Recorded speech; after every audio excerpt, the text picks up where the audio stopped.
What is going on, beautiful people? It is Micah J with Porsche 4K, and today I have a new review for you all. We have the 2024 Porsche Macan S. So I want to go in this vehicle in detail. I've had it for a little while now, about a month or so. I want to give you all the ins and outs of it. Let's go. So to pop it off here with the new Macan S, we can start out here with the exterior design of the vehicle. So in this particular model, we have the 21-inch RS Spyder design rims. Love these rims. I feel like you can get the most out of the vehicle as far as aesthetics with the rim choice. Very good to go with the jet metallic black that we have here. If you get closer here, it looks real good in the sunlight with the sparkles and everything. If you have a fresh detail on it, it looks amazing. Going here, we have the same matching here. The front fascia is not painted, so it does have the standard black that you would get on, you know, any stock option there. You do have the option with the adaptive cruise control. Definitely enjoy that, especially for long road trips. Definitely comes into play there. But I overall think the aesthetic of this vehicle is just magnificent.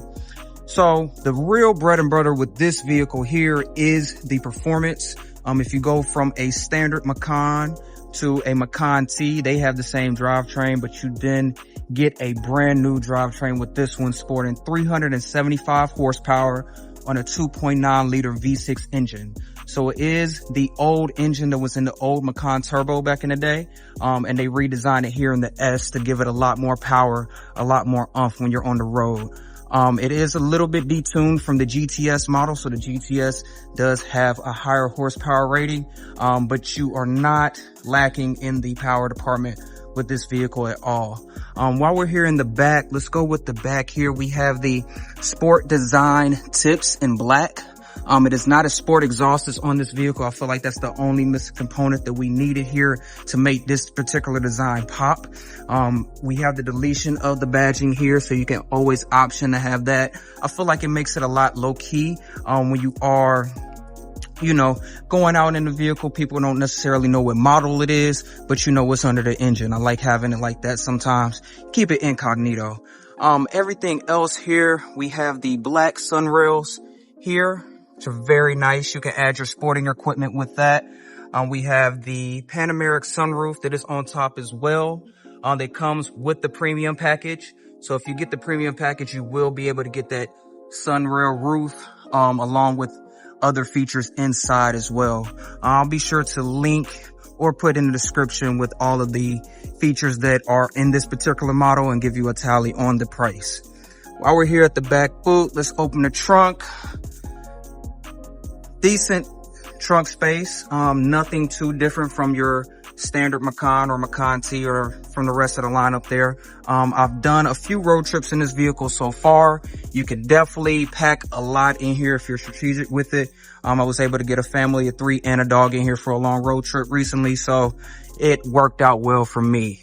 Going here, also if you need more space than that, I think the Cayenne will be a great choice and an alternative, just so you can get the maximum capacity with your storage there.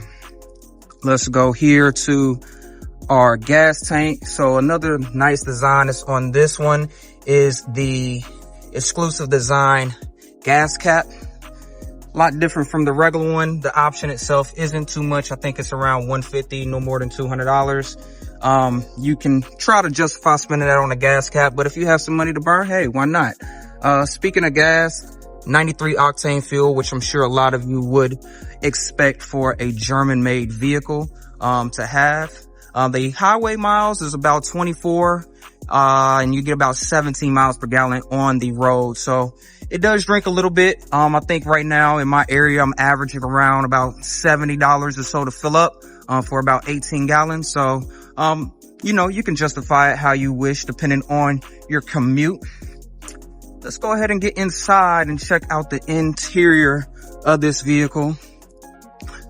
So with the interior, if some of you all are revisiting the page, you may have seen my first Macan, standard Macan that I've had in chalk, did have the Mojave beige interior as well. This one is sporting the jet black metallic on the side rails with the deviated stitching and Mojave beige there.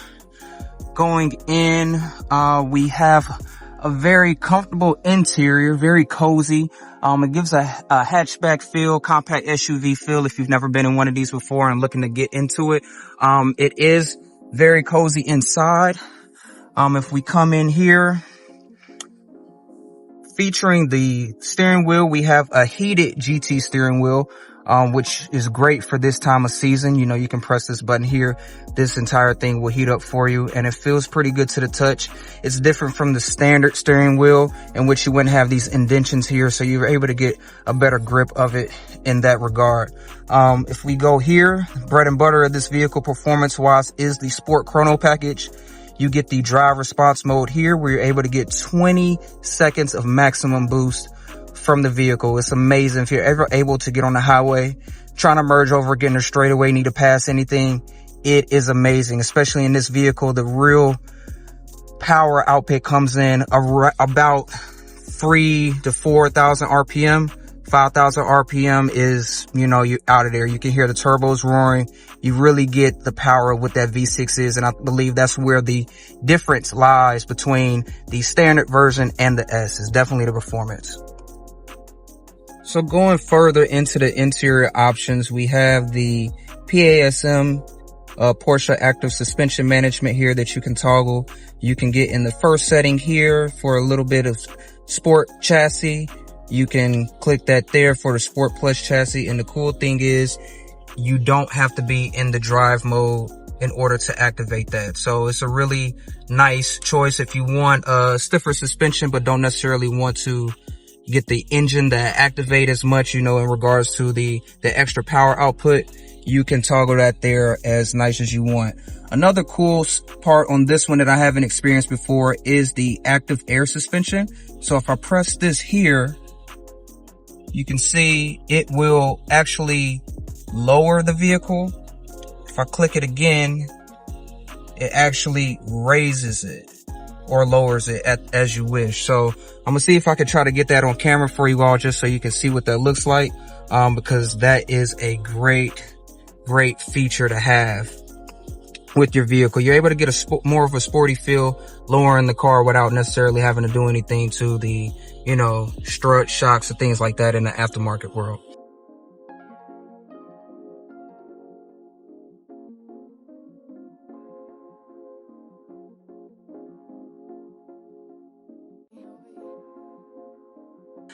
Going in here, again, we have jetback metallic here, just pretty much basic items that you would get if you did not option them. So it's smooth all the way throughout.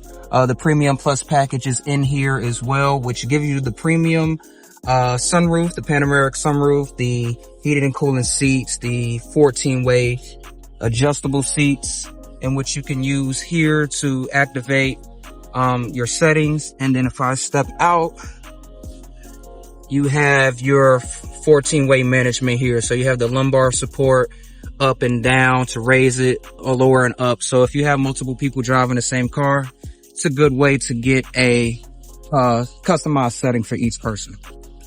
Going in the back here, as you can see, I have the child seat here. If you have a small family, this works great. If not, I would go for the Cayenne just to get a little bit more of an upgrade in the size department. However, it is very comfortable back here. We have climate controls here for your heating and cooling in the back, as well as your USB-C out ports. If you see here, we have a sunrail, which is really good if you have kids to go in the back, going on long road trips when the sun is in your face. You can put that up on either side, get kind of a concierge limo service, if you will, which I really like and think is a great option to have. We have the BOSE sound system, one of my favorites. I would definitely elect to go with the BOSE sound system as opposed to the standard, just to get the maximum output of your volume, even if you're not necessarily an audiophile or someone who's that into music. I think it's a great way to get a good option on there. And I believe it comes with the Premium Plus package in some regards. But this is pretty much a really quick tutorial on the Porsche Macan S.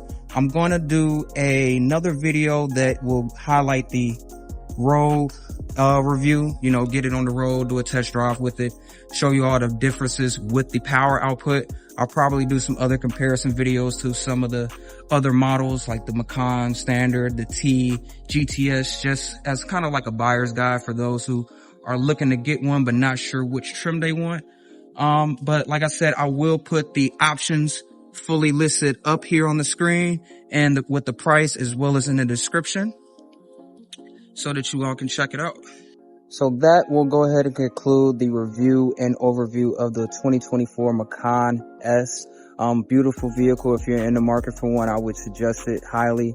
I think if you're going to compare them between the other model lineup, this is definitely probably the one to go as far as like bang for buck and getting the sport to match the exterior. That V6 makes a big difference. You don't really notice it until you're driving further speeds like the 4,000 or 5,000 RPMs. Lower speeds, you kind of could say they're the same if you're doing modest city riding. But if you're one who likes to get a little bit more aggressive with your drive, the V6 with the Sport Chrono package definitely is the way to go. But if this video was helpful for you, if you got a little bit more insight in the Macan world, let me know in the comments down below. I will be putting out some more videos with this vehicle while I have it for a while. So we want to make sure that we get a hold of it, get it in the road, compare it to a few different models. And with that, I will let you all go. It is Micah J signing out. Have a good one.